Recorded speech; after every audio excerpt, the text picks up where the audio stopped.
Hop. Alors, on est prêt? À fond. Ouais, allons-y. Prêt. Hop. Alors, bonjour à tous et bienvenue à notre webinaire sur la migration vers GA4. Je suis ravi de vous accueillir aujourd'hui alors que nous explorons les étapes nécessaires pour réussir votre transition vers GA4. Au cours de cette session, nous allons examiner les fonctionnalités et les avantages de GA4 ainsi que les impacts que cette migration peut avoir sur votre stratégie d'acquisition. Que vous soyez un débutant ou un utilisateur expérimenté de Universal Analytics, notre objectif est de vous fournir des informations précieuses pour faciliter votre transition vers GA4. Alors, avant de commencer, permettez-moi de vous rappeler quelques règles importantes pour ce webinaire. Nous vous prions de ne pas activer vos caméras ni vos micros pendant la présentation. Cela nous permettra de maintenir une expérience fluide. Cependant, nous encourageons votre participation active. Si vous avez des questions tout au long de la présentation, essayez de les garder en mémoire. Nous aurons une petite séance de questions-réponses à la fin du webinaire où vous pourrez poser toutes vos questions. Alors, avant de rentrer dans les détails, je vous présente vos experts qui vous accompagneront tout au long de ce webinaire. Et moi, bien sûr. Alors, moi, je suis Dan Stacy, je suis marketing chez Click2Buy. Je suis accompagné de deux experts de l'agence IT Room. Alors, messieurs, pouvez-vous vous présenter, s'il vous plaît? Déjà, merci Dan de nous avoir invités. Donc, on va commencer par moi. Donc, je me présente, Matt Edouard. Je suis consultant du coup en marketing digital et spécialisé du coup en web analyse chez IT Room. Donc, je suis vraiment content d'être là aujourd'hui pour vous présenter le nombre qu'on est, pour vous éclairer en fait, comme Dan disait, sur le sujet de la migration, qui a aussi été, je vous l'avoue, un peu chez nos clients, un questionnement, mais qu'on a assez bien réussi dans l'ensemble et que justement, c'est pour ça qu'on va vous partager un peu le retour d'expérience et les impacts que cette migration peut avoir sur votre stratégie d'acquisition. Et moi, c'est Mathieu. Alors, je travaille également chez IT Room et j'accompagne en tant que consultant les clients dans leur développement de business, notamment sur les pertes, d'où GA4. Très bien, très bien. Bon, bienvenue, monsieur. Très ravi de vous avoir aujourd'hui. C'est très cool. Alors, faisons un petit tour du sommaire de notre webinaire pour avoir un petit aperçu de ce que nous allons aborder aujourd'hui. Donc, les points clés que nous allons traiter aujourd'hui sont l'introduction à GA4 et ses principales caractéristiques, les principales distinctions entre Universal Analytics et GA4, l'exploration du fonctionnement et de l'architecture de GA4, les étapes essentielles pour une migration réussie vers GA4, les changements à prendre en compte dans votre stratégie d'acquisition avec GA4 et une petite présentation d'outils et de ressources supplémentaires pour optimiser votre utilisation de GA4. Alors, si vous êtes prêts, on va commencer notre webinaire. Donc, entrons dans le vif du sujet, GA4. GA4, c'est la dernière version de la plateforme Analytics de Google. Elle apporte de nombreuses améliorations par rapport à UA, offrant des fonctionnalités plus avancées, des capacités de suivi de données améliorées et des options de reporting puissantes. Mais honnêtement, moi, je ne suis pas le mieux placé pour vous donner des informations sur GA4. C'est pour ça que je passe la main à nos intervenants, Malo et Mathieu. Messieurs, est-ce que vous pouvez parler un petit peu de GA4? Oui, bien sûr. Alors, comme Dan le disait assez bien, je pense que vous utilisez tous Google Analytics aujourd'hui. Donc, soit vous avez migré sur GA4 ou justement, vous avez encore un peu ce questionnement de se demander est-ce que je dois vraiment migrer? Qu'est-ce que je vais faire? On verra après, mais qu'est-ce que je vais faire à la date du 1er juillet? Donc, voilà. Pour connaître les performances de votre site, aujourd'hui, vous utilisez Google Analytics. Peut-être même que vous commencez à comprendre le comportement de vos utilisateurs. Et justement, comme tout outil, l'outil de Google Analytics évolue et il serait quand même bête de passer à côté de belles fonctionnalités. Donc, voilà, comme Dan le disait, on a des fonctionnalités, on verra plus en détail par la suite, mais des fonctionnalités qui sont quand même très avancées. On pourra vraiment analyser un peu le parcours de l'utilisateur sur le site et voir ce qui fonctionne et ce qui ne fonctionne pas, et justement pouvoir changer ça dans votre stratégie aussi à vous. Donc voilà, on a noté quelques petites choses, mais on reviendra après dans tous les cas. Donc voilà, c'est ça, la mesure un peu des événements que les utilisateurs réalisent sur un site web, l'analyse un peu de leur navigation, et après pouvoir justement ranger ces utilisateurs-là pour vous faciliter un peu la tâche, les ranger justement dans des audiences différentes et pouvoir justement essayer de voir par quel canal ou par quel moyen en fait l'utilisateur est venu sur le site web. Bah, très bien dit, bien résumé. Merci. Alors, la grande question, c'est pourquoi devrez-vous envisager de passer à GA4? Eh bien, il y a plusieurs raisons convaincantes. On va passer en revue quelques-unes entre elles sur cette slide. Donc, tout d'abord, GA4 est conçu pour offrir des fonctionnalités plus avancées et une meilleure compréhension de vos données. Tout court. Est-ce que vous avez quelque chose à rajouter par rapport à ça, Mario et Mathieu? Non, je pense que c'est assez bien résumé et je dirais que c'était l'objectif un peu au départ qui était annoncé par Google Analytics, et on se rend compte, et vous allez vous en rendre compte aussi lors de cette présentation, qu'au final, on peut aller beaucoup plus loin que ça, que l'analyse de la simple visite de l'utilisateur. Très bien. Deuxième point, RGPD. Donc, GA4 a été conçu avec la conformité RGPD en tête.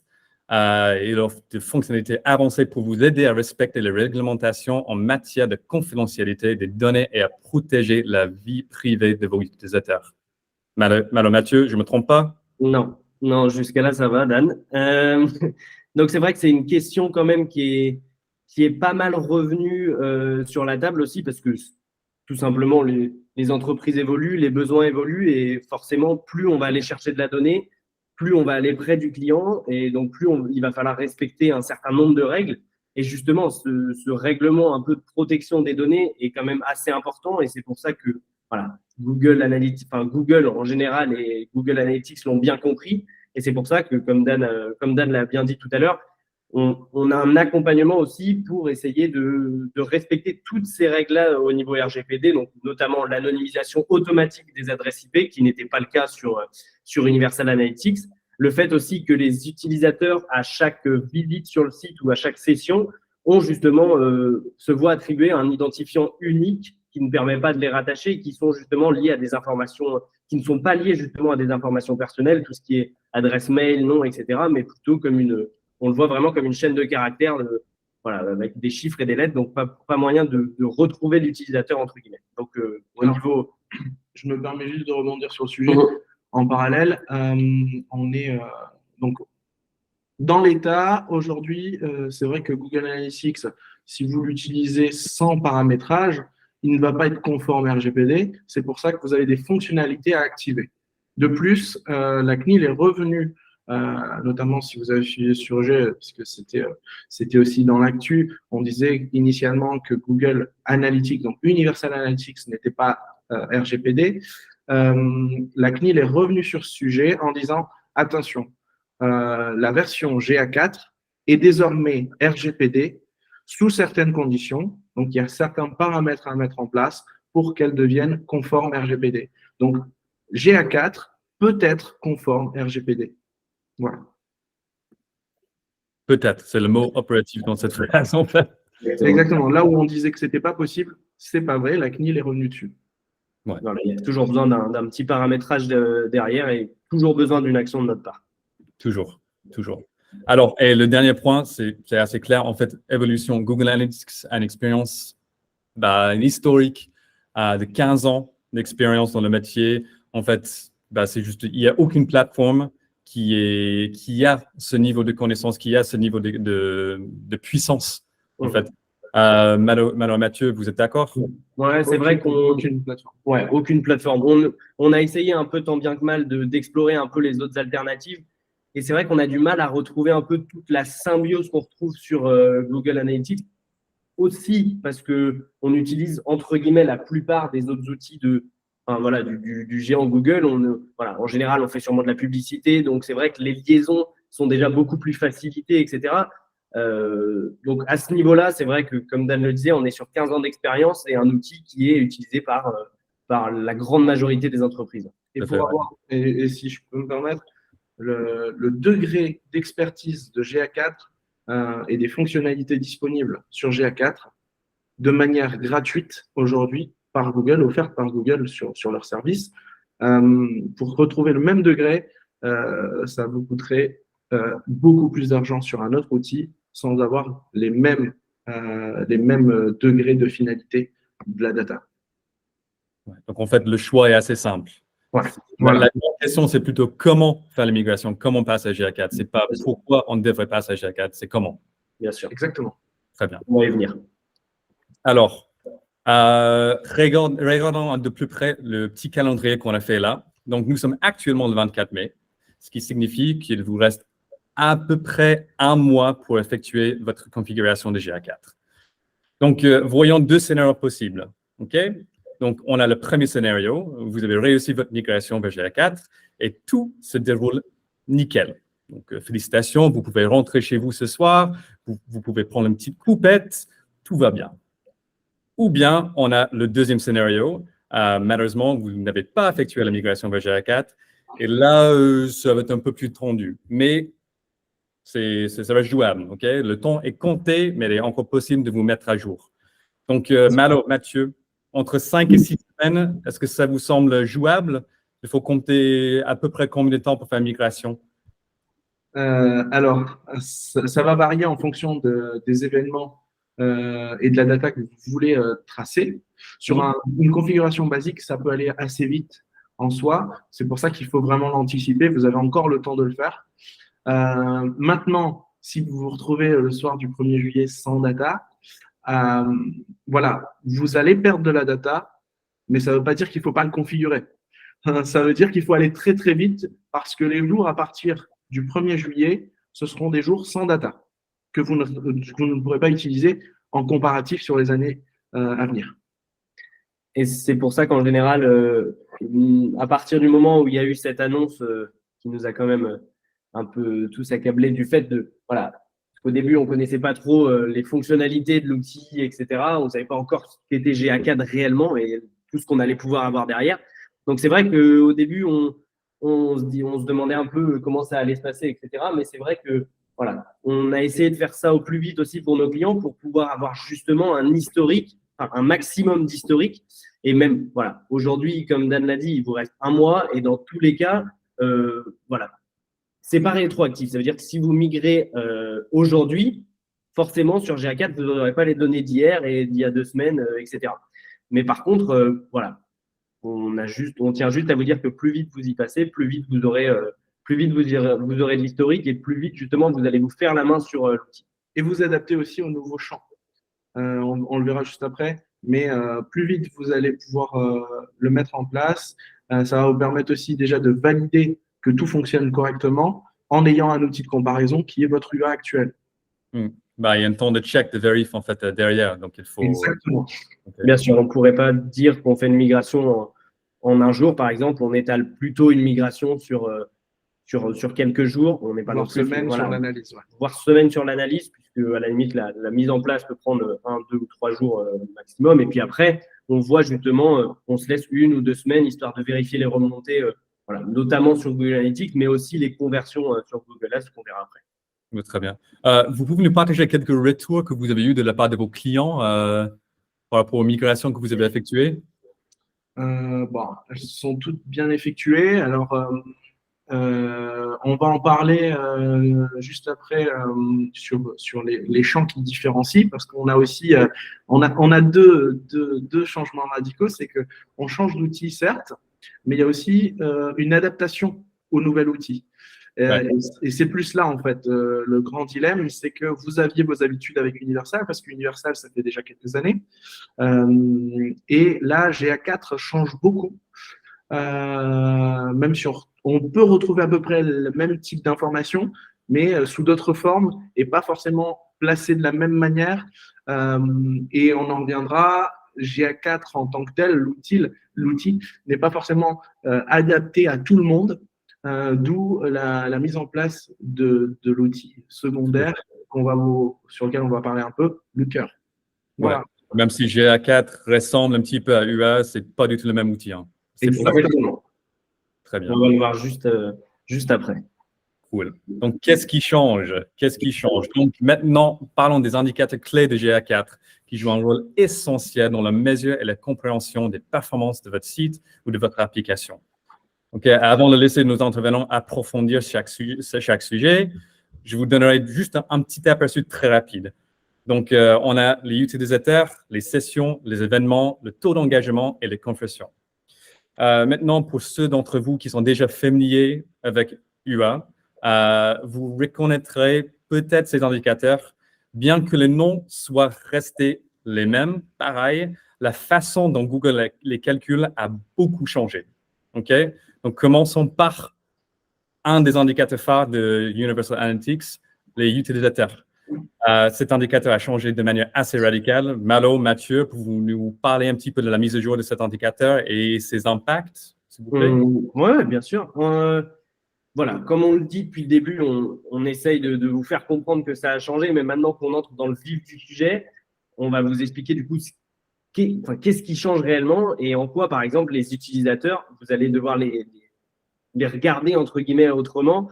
C'est vrai que dans la plupart des rapports, Universal Analytics que vous utilisez aujourd'hui met en avant donc, le nombre total d'utilisateurs.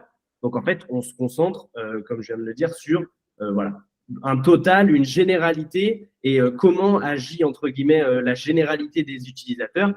Alors que sur Google Analytics 4, on est vraiment, comme on disait tout à l'heure, en fait, on est vraiment plus proche de l'utilisateur et dans le sens où on est plus proche, on vient regarder de plus loin et on vient aussi regarder le cycle de vie qu'a l'utilisateur au sein du site et l'expérience qu'il va avoir. S'il se reconnecte plusieurs fois, on va pouvoir, entre guillemets, je dis bien entre guillemets, reconnaître un peu cet utilisateur au sein des visites. Donc voilà, on parle beaucoup plus d'expérience sur un site plutôt que de visite. Là où on parlait de visite sur Universal Analytics, on parle d'expérience sur GA4. Donc voilà, l'accent, entre guillemets, est mis sur les utilisateurs actifs et c'est ce terme-là qui est important aussi. On va pouvoir avoir une notion qu'on verra après. Exactement. Voilà, les utilisateurs actifs au cours du dernier jour, au cours des 7 derniers jours et au cours des 28 derniers jours. Donc voilà, on peut avoir une notion, comme on disait, de cycle de vie pour l'utilisateur. Donc, en gros, un résumé sur utilisateur, c'est qu'on est focus users. Donc, on ne va pas regarder global, on va essayer de centrer pour pouvoir avoir une vision plus approfondie d'un parcours réel en soulignant le mot important de GA4 qui est actif. Ça veut dire qu'aujourd'hui, et on le verra notamment sur les autres facteurs, c'est qu'aujourd'hui, GA4 est vraiment basé sur l'analyse des utilisateurs réels et pas ceux qui viennent et qui partent. Donc, ça ne sert à rien de travailler sa stratégie, son ergonomie ou le parcours ou le tunnel client pour quelqu'un qui vient et qui part. L'objectif, c'est vraiment de se baser sur ceux qui ont une activité sur votre site et comment on accompagne ce parcours pour ces gens-là, ceux qui potentiellement peuvent générer du business ou faire améliorer votre parcours. Ouais. Donc, en fait, c'est un niveau de granularité bien plus poussé qui nous permet de vraiment focuser sur les utilisateurs qui comptent, en fait, les utilisateurs qu'on veut cibler. C'est ça. Très Voilà, bien. exactement. Top. Donc, après les utilisateurs, on a un des maîtres mots de GA, c'est sessions, en fait. Et en fait, Google, elle est en train de vraiment réfléchir à une stratégie plus omnicanal. Et on voit ça très bien dans la façon dont il calcule les sessions. Donc, on voit très bien là, dans la slide, que normalement, il y aura une petite chute de sessions dès que vous passez à GA4. Mais pas de panique, ça s'explique. Malo et Mathieu, vous voulez prendre la main? Ouais, on va vous éclaircir sur le sujet puisque c'est, je pense, un des premiers retours qu'on a eu des clients, puisque les clients, c'est aussi un KPI qu'ils essayaient de regarder et de conserver. Et c'est vrai que quand on a fait leur migration sur GA4, on les avait prévenus, mais c'est vrai qu'ils avaient tendance à revenir un peu sur la question et à dire mais vous êtes sûr, on a touché aussi, qu'on a fait la migration, vous êtes sûr qu'on n'a pas perdu justement des utilisateurs. Mais voilà, là où aujourd'hui, comme on disait avant, on peut rebondir sur les utilisateurs, comme on disait avant, Aujourd'hui, on est sur les utilisateurs actifs, donc on va éviter d'en compter plusieurs alors qu'il s'agit du même utilisateur. Là où avant, dès qu'il y avait une session qui était générée, dès qu'on changeait de support ou changeait de campagne, et ben une nouvelle session démarrait. Donc là, on va prendre un petit exemple sur Universal Analytics. Actuellement, si au cours des 30 dernières minutes, moi, par exemple, je visite le site Click2Buy en provenance d'une recherche sur le moteur de recherche Google, et qu'ensuite, je visite le site web en provenance d'une publication Facebook au cours des 30 dernières minutes, donc je suis toujours la même personne, en fait, on m'a compté comme 2 sessions sur Universal Analytics, mais avec justement une source de campagne qui a changé au cours de la session. Alors que voilà, sur Google Analytics 4, si au cours des 30 dernières minutes, je vais reprendre le même exemple, je visite le site Click2Buy en provenant d'une recherche Google et qu'ensuite je vais sur Facebook, je vois une publication qui mène à votre site, je vais être comptabilisé comme une seule session sur Google Analytics 4. Et donc voilà, là on a l'explication en fait du nombre de sessions qui diminuerait sur Google Analytics 4. Et vous garderez la visibilité d'une session avec du multicanal d'acquisition. Ouais. En fait, on voit que finalement, quand on passe à GA4, que les sessions qu'on voyait dans Universal Analytics, c'était plutôt un indicateur qui était gonflé, en fait, à cause de ça. GA4, ça nous donne un indicateur qui est bien plus cohérent quand on pense au pilotage de notre stratégie d'acquisition et notre stratégie digitale. Donc, c'est très bien. Donc voilà, et ça, si on rebondit sur les utilisateurs juste avant, en fait, c'est le même facteur. Tous les chiffres étaient un peu plus gonflés sur UA parce qu'on n'avait pas forcément cette notion d'actif sur pas mal de sujets. Très bien. Très bien. Donc, le troisième indicateur, le taux d'engagement. Alors, avec l'arrivée de GA4, on peut dire adieu au taux de rebond. GA4 a décidé de voir le verre à moitié plein et donc c'est le taux d'engagement qui l'a remplacé. Alors, Mathieu, pouvez-vous nous donner la définition d'un engagement et le taux d'engagement? Ça consiste en quoi? Ça se calcule comment? En fait, quels sont les trucs à retenir? Je crois que je me suis trompé tout à l'heure en disant que c'était le KPI, les sessions que les clients nous rabâchaient le plus. Mais c'est vrai que le taux de rebond qui a disparu, ça, on l'a eu beaucoup aussi. Et voilà, c'est à prendre en main. C'est une donnée qui est quand même beaucoup plus précise. Moi, je vais vous l'expliquer rapidement, en fait. Maintenant, on n'a plus, comme vous le voyez sur la slide, on parle plus de taux de rebond, on parle de taux d'engagement. En fait, maintenant, on a un indicateur de temps passé sur une page ou de temps passé sur la visite complète du site. Donc, en fait, ça mesure, on parle de session avec engagement. En fait, c'est un rapport des sessions avec engagement. Donc, maintenant, une session avec engagement est définie. Donc, soit si elle a duré plus de 10 secondes, soit si elle a enregistré un événement de conversion, ou alors qu'elle a enregistré au moins 2 visionnages d'écran ou de page. Donc, en fait, là où c'était pas forcément intéressant sur Universal Analytics pour le taux de rebond, c'est que si on était sur un site de blog et qu'on lisait un article et qu'on arrivait directement sur l'article et qu'on avait beau rester 2 minutes à lire l'article et si on partait, on avait un taux de rebond à 100%, alors que au final, nous, le contenu nous avait intéressé et au final, on avait quand même quelque chose d'intéressant. On avait quand même un utilisateur qui était qualifié. Et donc là où aujourd'hui, sur Google Analytics 4, comme on passe sur le taux d'engagement avec un indicateur de temps passé, et si quelqu'un lit un article et met plus de 10 secondes à lire l'article, ça va être compté justement dans le taux d'engagement. Je rebondis juste sur le taux de rebond.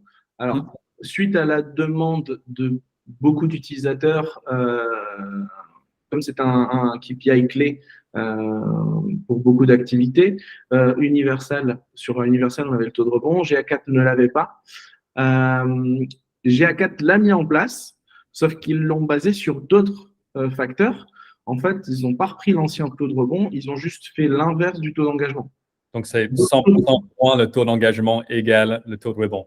Exactement. Donc, ce qui implique que vous ne trouverez jamais le même taux de rebond que sur votre UA. Impossible. OK.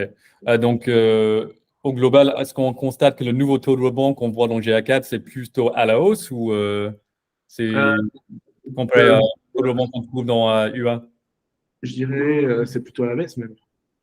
Okay. Il y a plein de sessions qui comptent plus. Ouais, c'est ça. En fait, comme on disait, en fait, le Universal n'est plus du tout. Enfin, les deux peuvent fonctionner ensemble, mais les données ne seront pas du tout la même, en fait, parce que comme justement, on passe sur donc moins de sessions, moins d'utilisateurs, mais des utilisateurs plus qualifiés et des sessions plus qualifiées, donc des sessions avec engagement, justement, on a moins de data, mais de la data plus qualifiée. Et donc, forcément, le taux de rebond, il est impacté. Et sur Universal, ça sert, entre guillemets, plus à rien de le lire parce qu'il est plus du tout basé pareil. Donc, c'est vrai qu'on aura beau essayer d'aller chercher le taux de rebond. Maintenant, il faut vraiment on aura se baser. un vrai taux de rebond actuellement. Parce que l'autre, il était basé sur un facteur Ouais, c'est ça, en fait. inadéquat.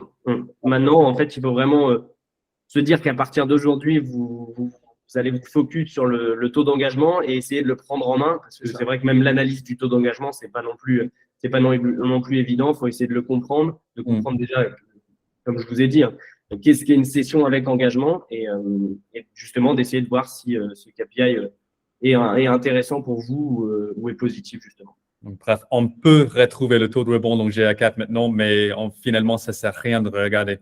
Ouais, voilà, c'est juste pour faire plaisir. Ouais, OK, très bien. Après, les événements, voilà, ça va être un peu complexe, mais je vous dis, n'ayez pas peur. En fait, le schéma est assez facile à comprendre. Il faut juste quelques minutes. Donc, Malo et Mathieu, je pense que encore une fois, vous êtes mieux placés que moi pour expliquer le schéma. Vous pouvez parler des changements, comment un événement est comptabilisé dans GA4 versus UA. Déjà, on peut le voir, même si le schéma est un peu dur à comprendre, on peut voir en fait qu'on part du même stade, on part du même principe, on part de l'utilisateur et on regarde comment l'utilisateur agit sur le site. Sur Universal, vous le voyez bien là sur le schéma, déjà à la deuxième étape, on disperse, déjà vous le voyez, on disperse 2 sessions. Donc déjà, en fait, les infos, elles seront beaucoup plus dispersées et on va avoir tendance à avoir des infos un peu partout, etc.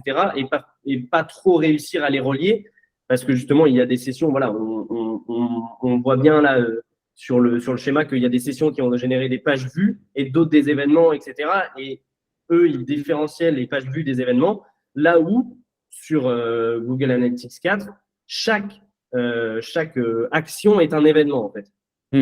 Donc, tout ce qu'on a vu dans UA, par exemple, page vue, achat, transaction, tout ça devient un événement. Voilà, parce qu'avant, on se basait sur la vue de la page confirmation de commande, ou par exemple, la vue de la page confirmation d'un envoi de formulaire de contact. Aujourd'hui, on va aller beaucoup plus précis. On va essayer d'aller voir à quel moment le formulaire a été soumis, à quel moment. Donc voilà, on va essayer d'aller beaucoup plus loin dans l'analyse et pas forcément se limiter à une page vue et aller justement plus loin. Là, par exemple, si je peux me permettre, sur les paramètres de UA, on était sur des paramètres par défaut que Google avait identifiés. Oui. Sur GA4, on va être sur des événements qu'on va pouvoir administrer et déclencher en fonction de nos besoins. Un truc tout bête, c'est qu'aujourd'hui, quand un navigateur, ce qu'il faut retenir sur GA4, c'est un utilisateur arrive sur votre site, on va déclencher une session. Cette session va commencer en lisant la page, donc qui va déclencher l'événement page vue. Je vais scroller, je vais avoir un événement d'information qui me dit il a scrollé la page. Je vais cliquer, on va me dire il a cliqué sur la page. Je commence un formulaire, on va me dire qu'il a commencé le formulaire. Et toute étape de l'internaute va être liée et rattachée à un événement.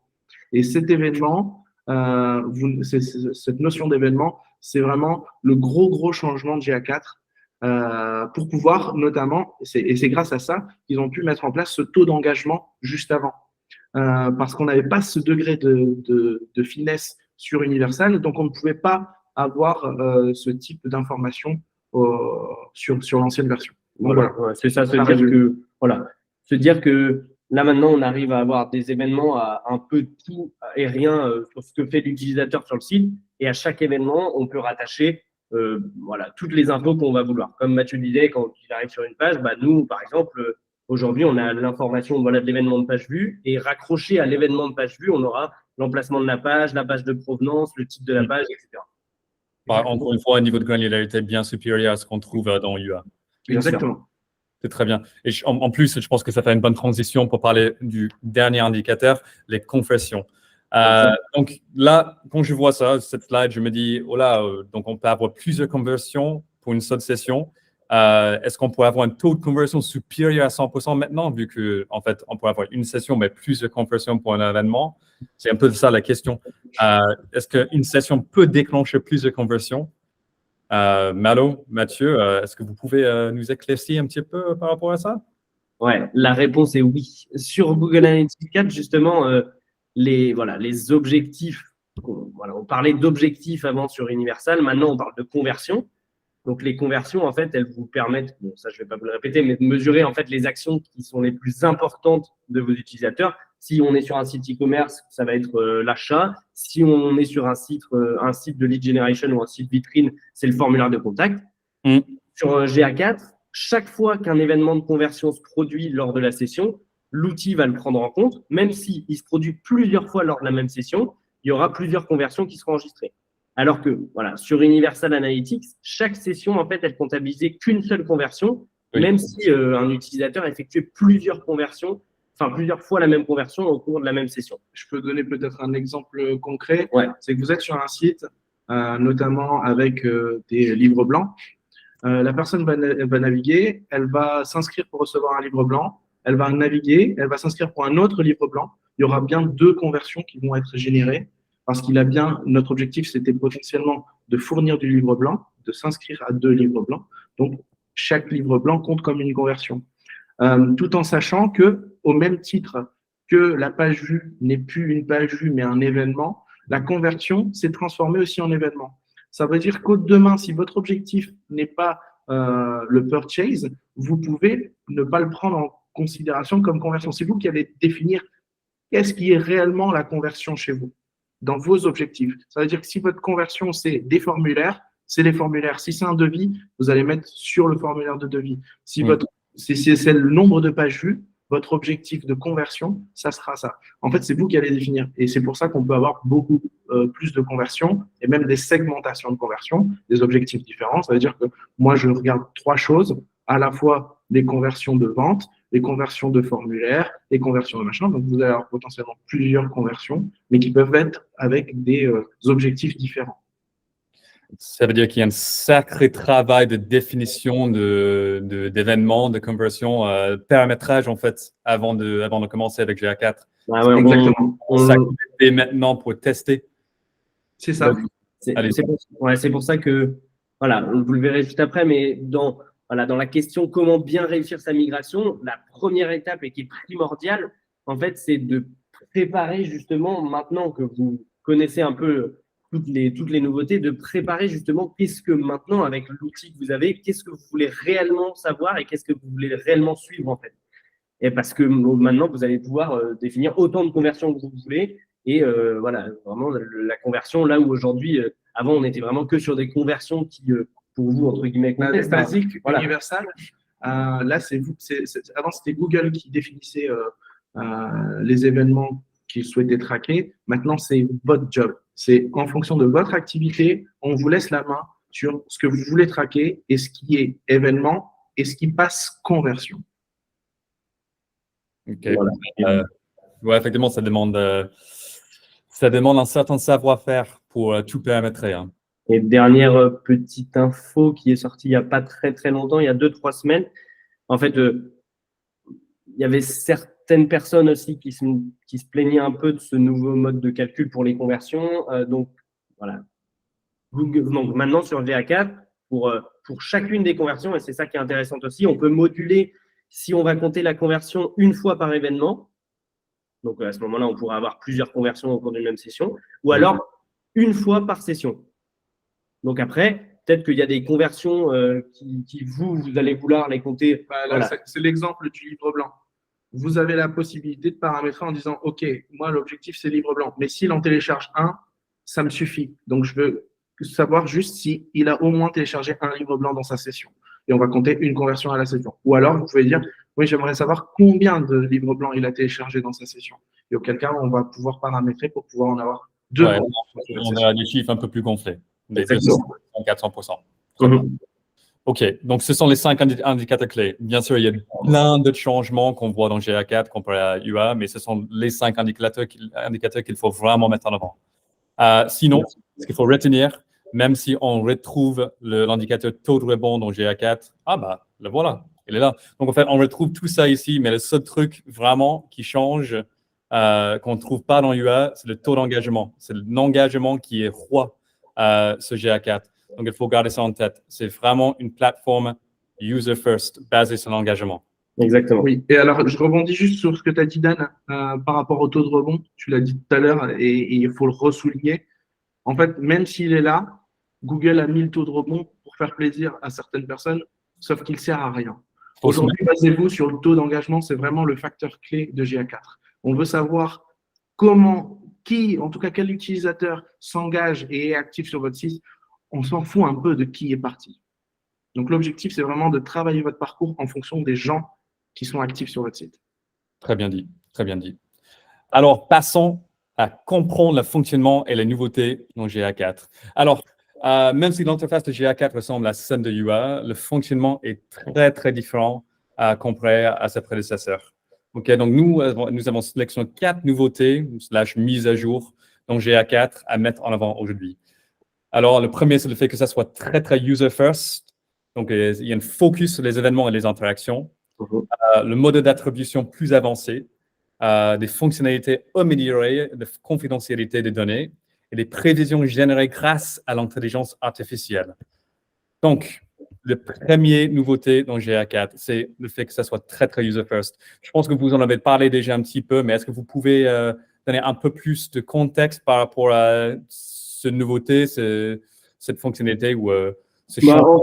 En fait, voilà. Je pense que on l'a bien expliqué. Je pense que Dan l'a bien expliqué aussi. Je pense que voilà, vous commencez à comprendre qu'on est basé sur des événements et qu'on est basé sur une mesure de l'engagement. C'est pour ça qu'on dit justement, la GA4 est beaucoup plus user first parce que justement, on va aller voir exactement ce que fait l'utilisateur et pour pouvoir le ranger, nous, dans notre stratégie, pour pouvoir le ranger au bon endroit et pouvoir lui adresser plus tard, c'est pour pouvoir lui adresser justement dans la stratégie d'acquisition des pubs qui lui sont vraiment concernées à lui parce qu'il a on peut reprendre l'exemple du livre blanc, parce qu'il a téléchargé ce livre blanc, dire que sur ce même sujet, il y a un autre livre blanc qui est sorti, pardon.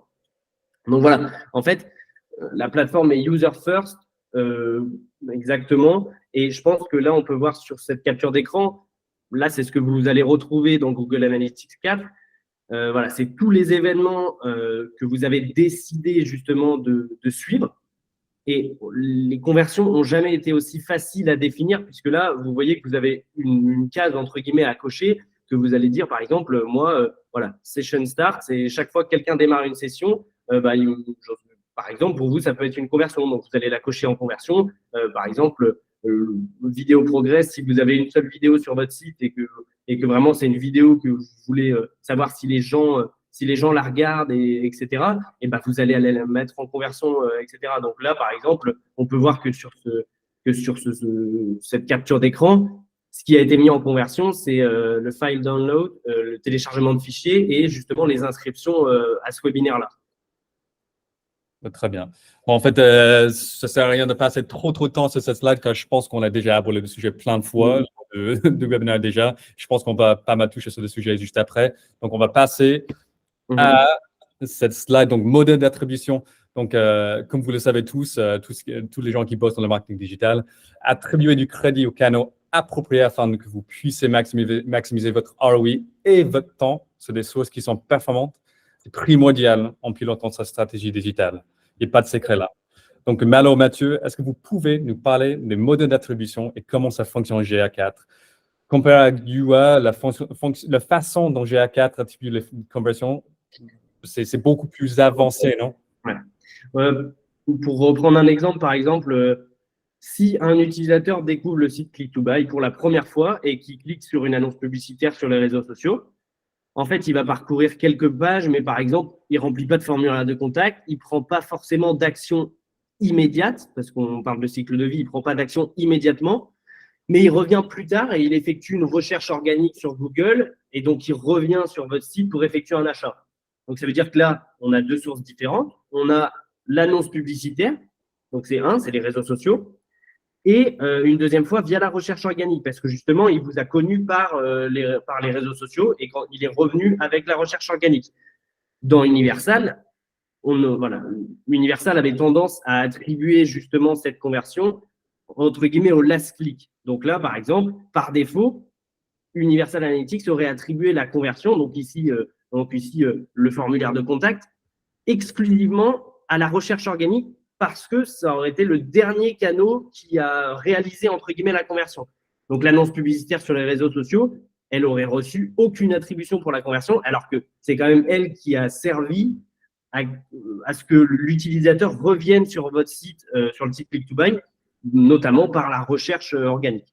En revanche, là où Google Analytics 4 est beaucoup plus précis, avec le modèle d'attribution qui est basé sur les données, on parle de modèle d'attribution basé sur les données, data-driven, donc l'annonce publicitaire sur les réseaux sociaux et la recherche organique seront prises en compte.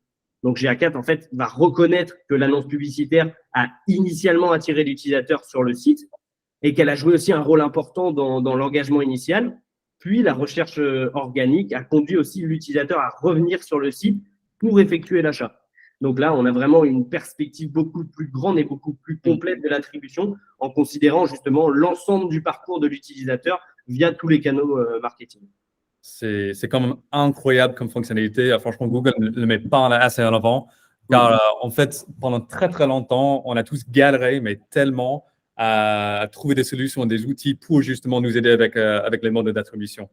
Je pense qu'il existe plein de sociétés qui proposent ça, mais enfin, on le trouve native dans GA4, ce qui est bluffant.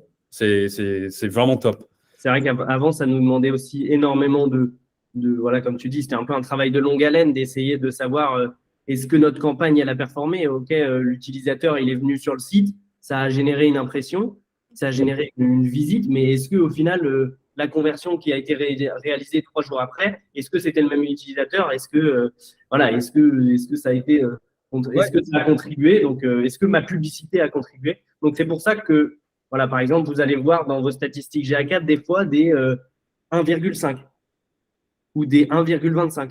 Donc, ça veut dire qu'en fait, par exemple, le canal organique, par exemple, 1,25. Donc, ça veut dire qu'il a contribué à une conversion et à une conversion complètement, par exemple, et à converti aussi peut-être voilà, de 0,25 parce qu'il aura participé à un parcours de conversion. C'est vraiment bluffant. Après, la confidentialité. Encore une fois, je pense que vous êtes les experts en tout ce qui est CNIL, RGPD et tout ça, donc je vous passe la main sur cette slide car je pense que vous êtes bien plus équipés que moi. Alors, comme on l'a dit initialement dès le début, c'est que la version de GA4, alors, elle a été optimisée pour pouvoir avoir la main sur la confidentialité des informations. Mais Google ne va pas le faire pour vous. Donc, c'est vraiment du paramétrage. Il vous met à disposition les paramètres possibles pour pouvoir vous mettre en conformité avec la RGPD. Voilà, ça, c'est le point important. Chose que vous ne pouviez pas faire sur UA. UA n'était pas RGPD et ne pouvait pas être RGPD. Et c'est pour ça que cette nouvelle version a été déployée, aussi parce qu'ils avaient envie d'intégrer des nouvelles fonctionnalités, voilà, mesurer beaucoup plus l'engagement avec les événements, mais aussi pour des questions d'RGPD qu'ils ont relativement bien couvertes avec cette nouvelle version. Et pour ceux qui sont présents aujourd'hui, c'est aussi la question, c'est aussi un des facteurs aussi de migration qui doit être important, c'est de se dire, attention, de toute façon, l'UA que j'utilise actuellement n'était plus conforme. Donc, je risque quelque chose. Voilà, des sanctions. Voilà, donc ça, c'est important. Avec GA4, vous avez la possibilité de vous mettre en conformité. Et je pense que ça, en soi, est raison assez pour faire la migration pour GA4. Exactement. On voit que tout ce qui est RGPD, cookies, CNIL et tout ça, c'est un sujet très, très important. C'est un enjeu très, très important dans la plupart des boîtes françaises. Bien sûr. Très bien. Et la fonctionnalité, la nouveauté qui m'excite le plus, en fait, c'est l'intelligence artificielle. Alors, c'est un peu le buzzword depuis un moment. Malo, Mathieu, vous pouvez nous parler un petit peu de l'intelligence artificielle et comment ça joue dans GA4? Je te laisse rebondir là-dessus juste avant. Je me permets de revenir sur le sujet des canaux.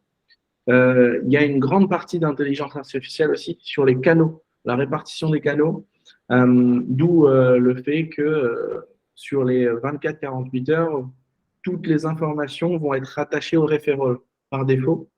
Et dans les 24-48 heures, l'IA de Google va pouvoir aller regarder dans le détail pour affecter au canaux et avoir ce degré de finesse, comme on a vu, du multicanal en fonction de la navigation du client. Donc, il y a déjà une part d'IA dans quasiment tous les outils sur lesquels on a discuté au préalable. Et là, c'est des fonctionnalités supplémentaires que je laisse. Voilà, ouais, je pense que c'est intéressant aussi de dire ça. Donc, forcément, quand c'est difficile le jour même, c'est impossible le jour même de regarder les informations du jour même.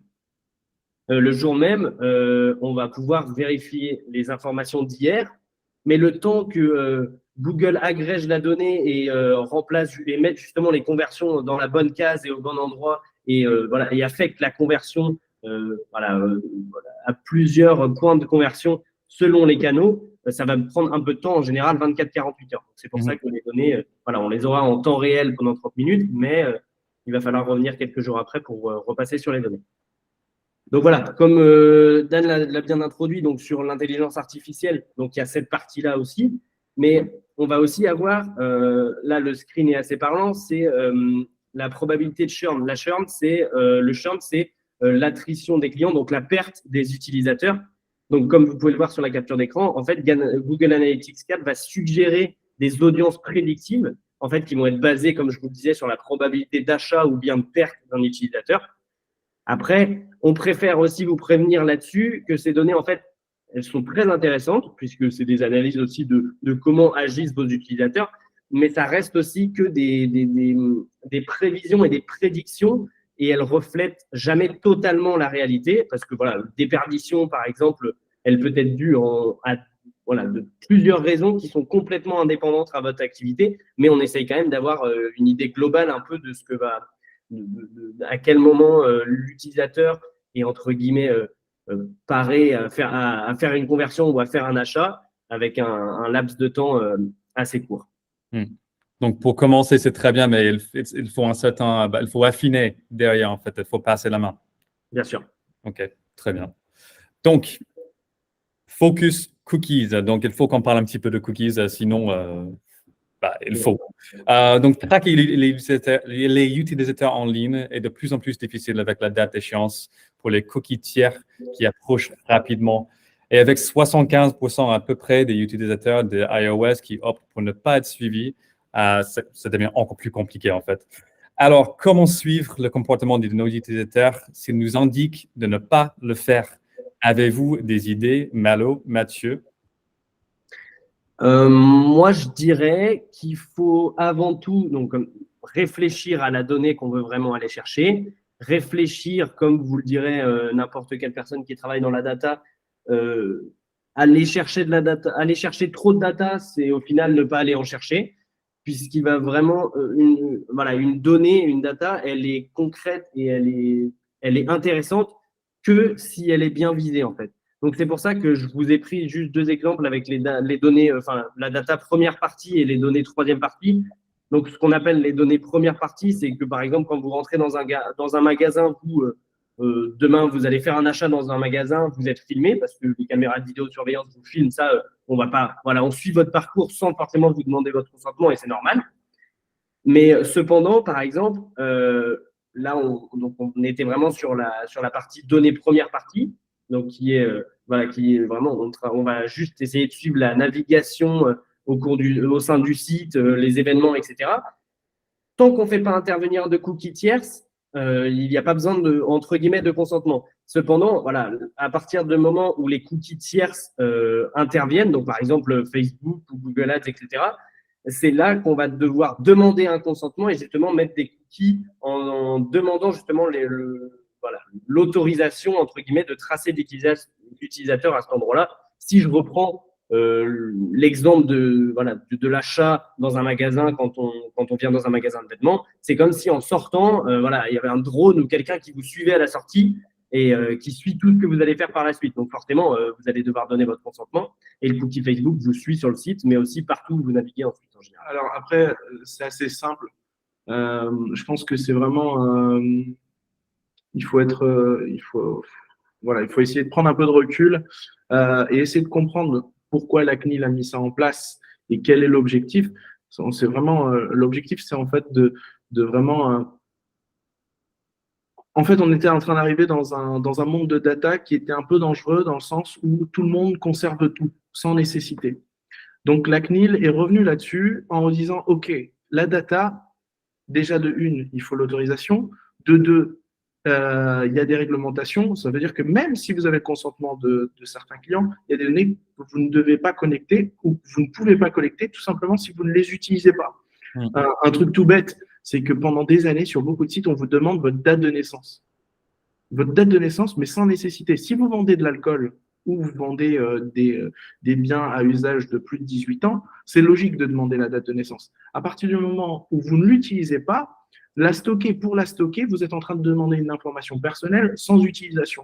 Et c'est ça qui gênait un peu la CNIL. Donc, il faut essayer d'être raisonnable sur cette utilisation et de se dire, voilà, qu'est-ce qui me semble logique, qu'est-ce qui ne me le semble pas. Exemple, si c'est dans le but d'améliorer la rentabilité de votre business ou en tout cas la gestion de votre business, ça peut avoir une logique.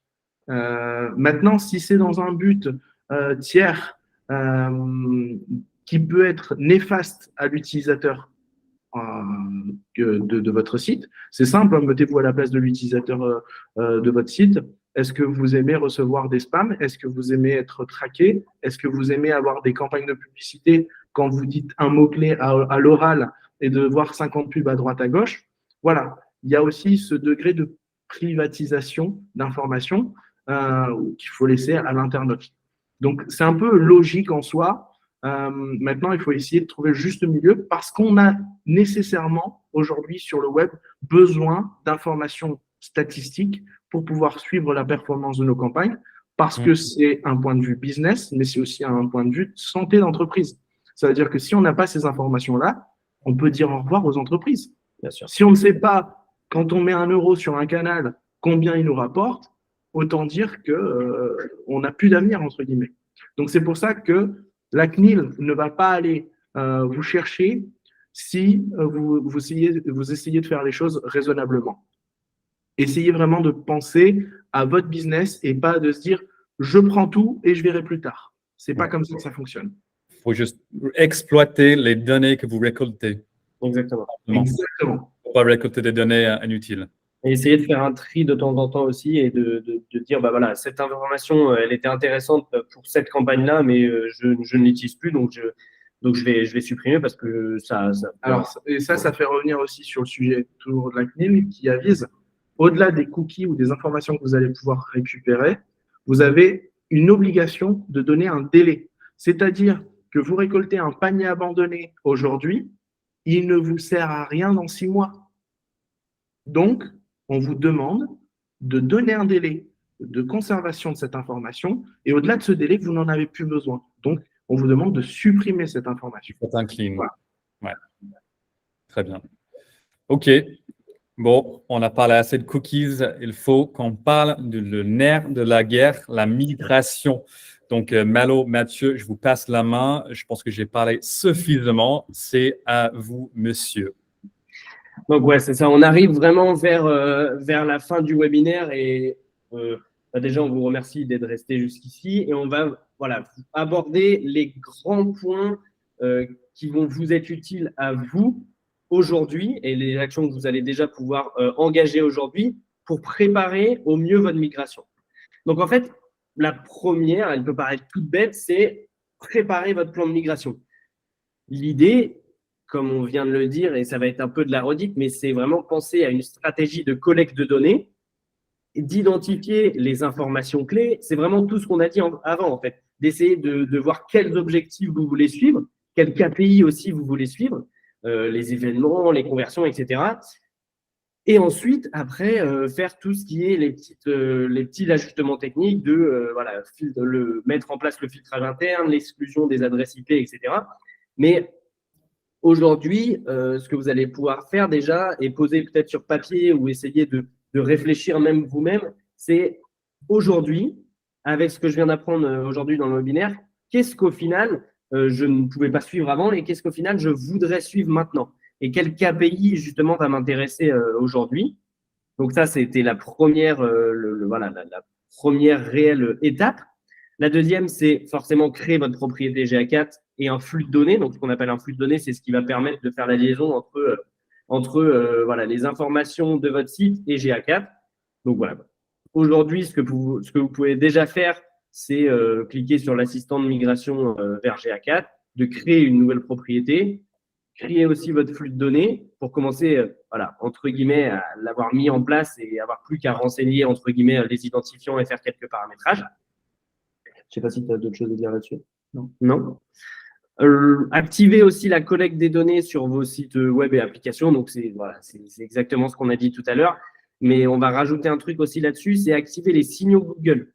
Ça, c'est un paramétrage qui est aujourd'hui dans Google Analytics 4 et qui permet justement de faire la liaison entre les informations qui sont dans Google Analytics 4 et de pouvoir voilà, de pouvoir relier les outils entre eux, donc pouvoir lier Google Ads, etc., pour justement profiter de ce modèle d'attribution sur tous les autres outils de Google que vous utilisez, etc.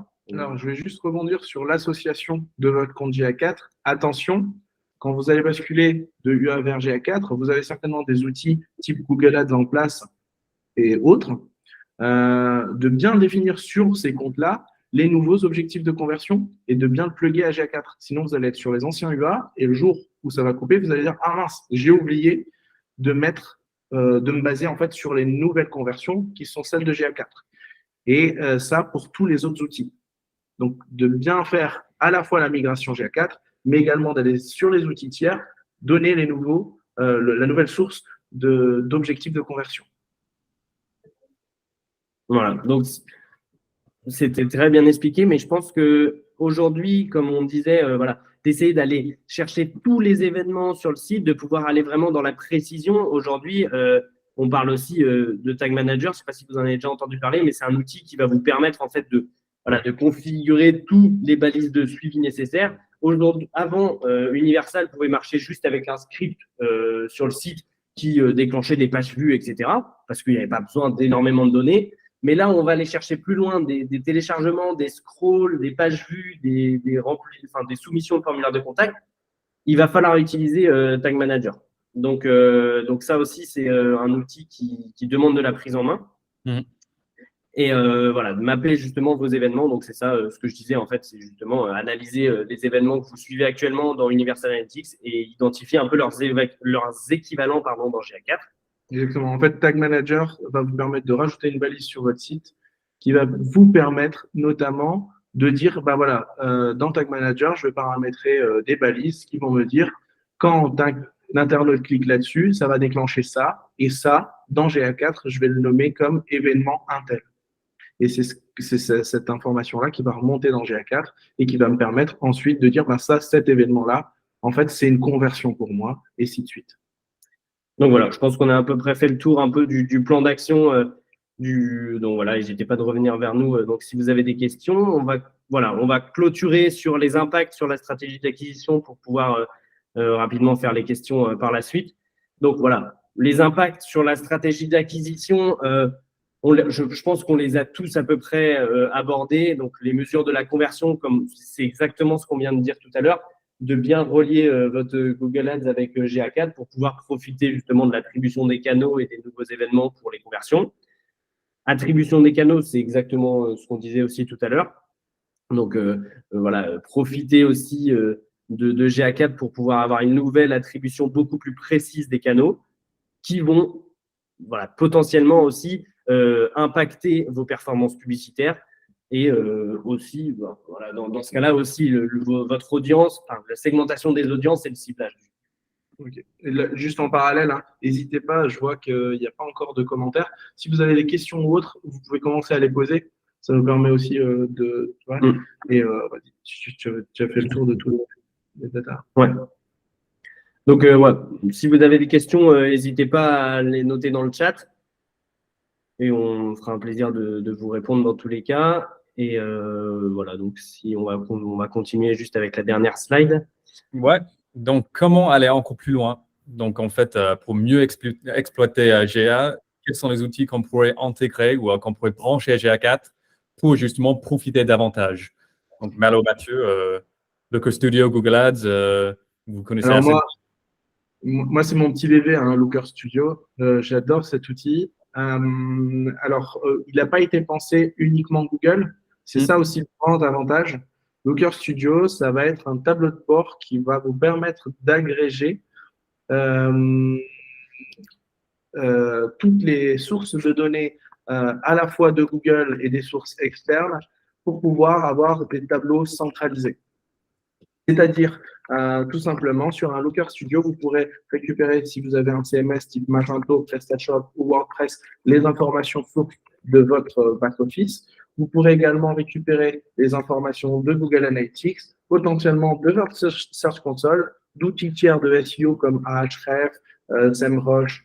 Vous pourrez également y ajouter d'autres sources externes, des tableaux Excel, votre ERP, pour pouvoir centraliser en un dashboard vos KPI principaux et potentiellement combiner les sources pour avoir une liaison et une visualisation de tout le parcours du début de la visite jusqu'à votre ERP, finalisation de la commande potentielle. Et donc Google Ads, pour aller plus loin, la connexion, c'est aussi l'avantage, c'est ce qu'on disait initialement, pourquoi on fait pas de point sur les autres opérateurs de tracking du marché, d'analyse de suivi et autres. Parce que, comme vous le voyez, tous les outils qu'on utilise au quotidien, que ce soit sur le moteur de recherche, que ce soit sur le navigateur, que ce soit sur la publicité, c'est Google aujourd'hui qui lead le marché.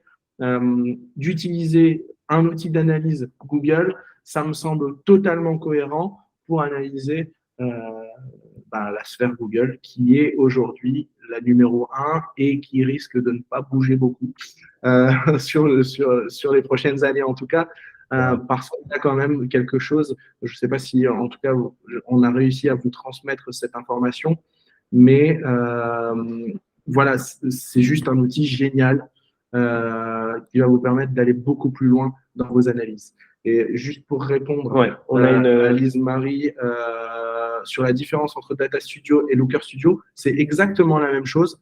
Data Studio était gratuit, Looker Studio était payant initialement. C'est pour ça qu'on n'a pas entendu parler de Looker Studio pendant des années, mais ça faisait partie de la suite 360 pour les très très gros comptes.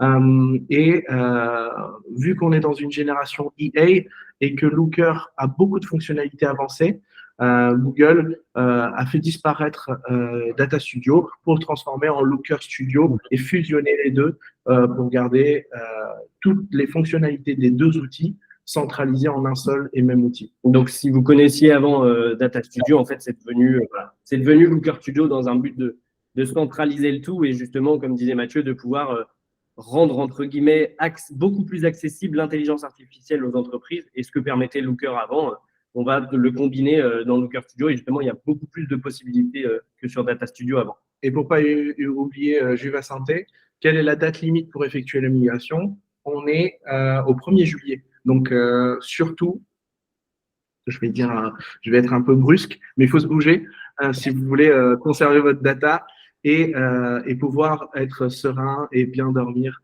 le lendemain. Et si je peux me permettre, je connais une agence spécialisée dans les migrations de GA4 et pas que, qui s'appelle IT Room. Je pense qu'il y a 2 messieurs présents de cette société et qui sont là avec nous. N'hésitez pas à leur envoyer un petit message, un petit mail après si vous avez des questions concernant une migration. Je pense qu'ils seront ravis de vous en parler. Exactement. Alors, on se tient à votre disposition pour échanger avec vous sur vos plans d'action. Voilà. Mais si c'est pas encore fait, c'est pas grave. Vous avez encore le temps. Donc faites-le, anticipez le sujet on se tient à votre disposition tous autant qu'on est là. Et ça a été un plaisir aussi de pouvoir vous présenter cet outil. Ouais, c'est ça. Et si vous avez d'autres questions beaucoup plus spécifiques, donc n'hésitez pas du coup à nous contacter du coup mdouar@itrome.fr. Et voilà, on fera Et encore plaisir merci de... à Click2Buy. Ouais, carrément. Ouais. Merci On beaucoup vous a en tout cas. confiance. Bien sûr. Et, si jamais vous cherchez une solution where to buy, Click2Buy est là. On aura sûrement des clients. Cherchez à améliorer votre parcours client. Merci beaucoup en tout cas. Merci à vous, Malo, Mathieu, ça fait plaisir. Merci beaucoup. Pour le webinaire, tout est très clair. Et merci à tout le monde pour votre participation, pour votre présence aujourd'hui. Et peut-être à la prochaine pour notre prochain webinaire. Merci beaucoup. Merci beaucoup. À bientôt. À bientôt.